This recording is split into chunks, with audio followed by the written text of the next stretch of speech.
ورحمۃ اللہ وبرکاتہ۔ میں توقیر انور آج سورۃ الفاتحہ کا ترجمہ اور تفسیر کرنے جا رہا ہوں، ملاحظہ فرمائیے انشاءاللہ۔ اعوذ باللہ من الشیطان الرجیم،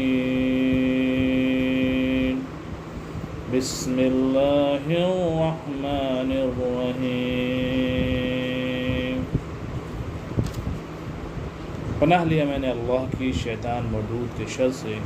شروع اللہ کے نام سے جو بڑا مہربان نہایت رحم والا ہے۔ رب اشرح لی صدری ویسر لی امری واحلل عقدۃ من لسانی یفقہوا قولی۔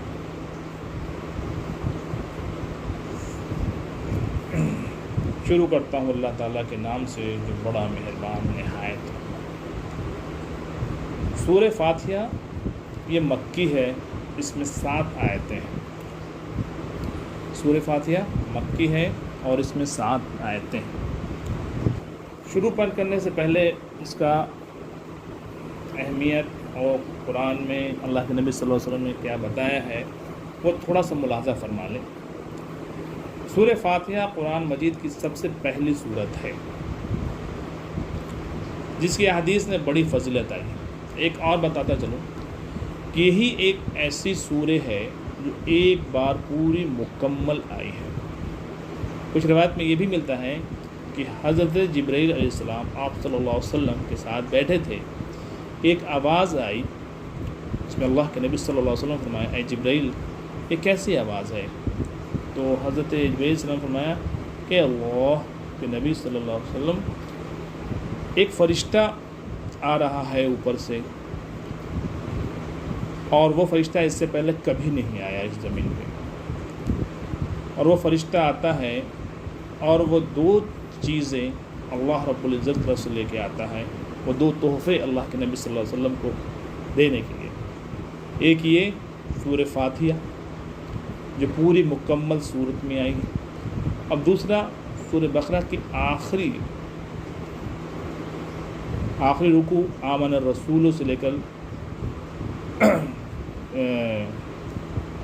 آخری تک، یہ دونوں اللہ کے نبی صلی اللہ علیہ وسلم کی ایک بہت بڑا تحفہ ہے اور یہ اس امت کے لیے تحفہ ہے۔ تو آگے اس کے بارے میں ملاحظہ فرمائیے۔ فاتحہ کے معنی آغاز، فاتحہ کے معنی آغاز ہے، ابتدا ہے، شروع کرنا، اوپن کرنا، اس لیے اسے الفاتحہ یعنی فاتحۃ الکتاب کہا گیا، یعنی کھولنے والے، کتاب کو کھولنے شروع کرنا ہے تو وہ کتاب کو اوپن کرنے کی جو ہے اس لیے تو فاتحۃ الکتاب بھی کہا جاتا ہے۔ اس کے اور بھی بہت سارے نام احادیث میں ثابت ہیں، مثلا ام القرآن یعنی پورے قرآن کی ماں، السابع المثانی، القرآن العظیم، قرآن العظیم بھی کہا گیا، شفا، رقیہ وغیرہ وغیرہ۔ صلاح بھی اسے کہا گیا ہے، جیسا کہ ایک اہم نام صلاح بھی ہے۔ صلاح ایک اہم نام ہے، صلاح کا مطلب ہم جانتے ہیں نماز، جیسا کہ ایک حدیث قدسی میں اللہ تعالیٰ نے فرمایا، قسمت صلاتی بینی و بین عبدی، الحدیث صحیح مسلم کتاب الصلاح۔ ترجمہ، میں نے صلاح یعنی نماز کو اپنے اور اپنے بندوں کے درمیان تقسیم کر دیا۔ مراد سورہ فاتحہ ہے جس کا نصف حصہ اللہ تعالیٰ کی حمد و ثنا اور اس کی رحمت و ربوبیت اور عدل و بادشاہت کے بیان میں ہے، اور نصف حصے میں دعا و مناجات ہے نا، نصف نے آدھا حصے میں کیا ہے؟ دعا ہے، مناجات ہے، جو بندہ اللہ تعالیٰ کی بارگاہ میں کرتا ہے۔ کیا کرتا ہے؟ پہلا حصہ کیا ہے؟ بسم اللہ الرحمن الرحیم، الحمد للہ رب العالمین، الرحمن الرحیم، مالک یوم الدین، إياك نعبد وإياك نستعين اهدنا الصراط المستقيم صراط الذين أنعمت عليهم غير المغضوب عليهم ولا الضالين آمین۔ اس پہ ترجمہ ملاحظہ فرما لیے۔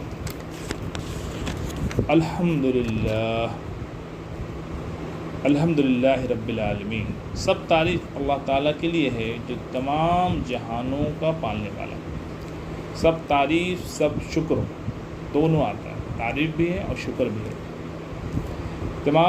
جو تمام جہانوں کا پالنے والا ہے، بڑا مہربان نہایت رحم کرنے والا، الرحمن الرحیم، بڑا مہربان نہایت رحم والا، مالک یوم الدین، بدلے کے دن یعنی قیامت کے دن کا مالک۔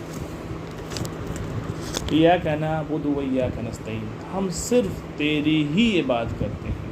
ایاک نعبد و ایاک نستعین، ہم صرف تیری ہی عبادت کرتے ہیں اور صرف تجھ ہی سے مدد چاہتے ہیں۔ اہدنا الصراط المستقیم، ہمیں سیدھی اور سچی راہ دکھا۔ صراط الذین انعمت علیہم غیر المغضوب علیہم ولا الضالین، ان لوگوں کی راہ جن پر تو نے انعام کیا، ان کی نہیں جن پر غضب کیا گیا، یعنی وہ لوگ جنہوں نے حق کو پہچاننا مگر اس پر عمل پیرا نہیں ہوئے، حق کو جان لیا سمجھ گئے لیکن عملی زندگی اس پہ نہیں رہے، اس سے ہٹ گئے، عمل سے وہ ہٹ گئے، اور نہ گمراہوں کی، اور ایک تو گمراہی ہو گئے مطلب بالکل ہی نہیں اس معنی، یعنی وہ لوگ جو جہالیت کے سبب رائے حق سے برگشتہ ہو گئے۔ تو یہ ترجمہ اس کا ہوا سورہ فاتحہ کا، لیکن اس کی تفسیر بہت ہے۔ کئی مفسرین نے تو ایک جز جو ہے صرف سورہ فاتحہ کی تفسیر کی ہے۔ تفسیر القرآن پوری جلد ہے، اور بھی بہت ساری ہے ایسی تفسیر، جو صرف ایک پورا جلد جو ہے، کیونکہ ام القرآن ہے، ام القرآن ہے تو ظاہر ہے اس کی تفسیر بہت وسیع ہوگی۔ ہمیں بس اتنی موٹی بات جاننا ہے جو ہمیں اپنی زندگی میں عملی طور پہ لانا ہے، کیونکہ اصل زندگی عمل کا معاملہ ہے، کہ عمل پہ ہی سارا کچھ دار و مدار ہے۔ اگر علم ہمیں بہت ہو جائے اور عمل نہ ہو تو وہ علم کی پکڑ ہے، اور اگر علم ہی نہ ہو تو عمل میں جہالیت آئے گا جس سے عمل ناقص ہو۔ تو پتہ یہ چلا کہ علم اور عمل دونوں ضرورت ہے، ہم اللہ ہے ایک دوسرے کے، علم و عمل، علم ہو تو اس کے ساتھ عمل بھی ہونا، اور عمل ہو تو اس کے ساتھ علم بھی ہونا۔